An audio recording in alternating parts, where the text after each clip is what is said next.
अपनी गलती का एतराफ़ कर लेना एक बेहतरीन ख़ुसूसियत है। इससे नफ्स में आजिज़ी परवान चढ़ती है और तकब्बुर कमज़ोर होता है। खूबसूरती की कमी को अखलाक से पूरा किया जा सकता है, मगर अखलाक की कमी को खूबसूरती पूरा नहीं कर सकती। अच्छा सोचिए, अच्छा बोलिए, क्योंकि बदगुमानी और बदज़ुबानी दो ऐसे ऐब हैं जो इंसान के हर कमाल को ज़वाल में बदल देते हैं।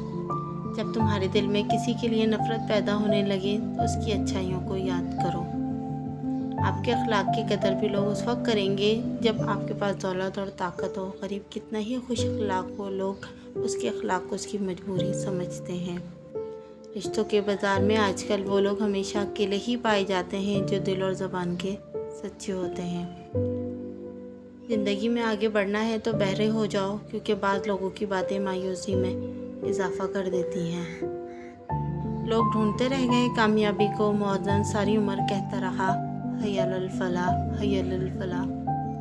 गलती मानने और गुनाह छोड़ने में कभी देर मत करो, क्योंकि सफ़र जितना तवील होता जाएगा वापसी इतनी ही दुश्वार होगी।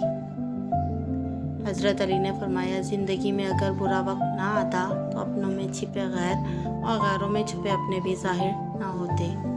तकरीबन 18,000 मखलूक़ात में सिर्फ इंसान ही पैसा कमाता है। कोई मखलूक भी भूखी नहीं रहती और इंसान का कभी पेट नहीं भरता। अपनी सोच को पानी के कतरों से भी ज़्यादा शफाफ रखो, क्योंकि जिस तरह कतरों से दरिया बनता है, इसी तरह सोचों से ईमान बनता है। किसी का दिल मत दुखाओ, उसके आंसू तुम्हारे लिए सज़ा बन सकते हैं। मायूसी एक धूप है जो सख्त से सख्त वजूद को भी जलाकर राख कर देती है।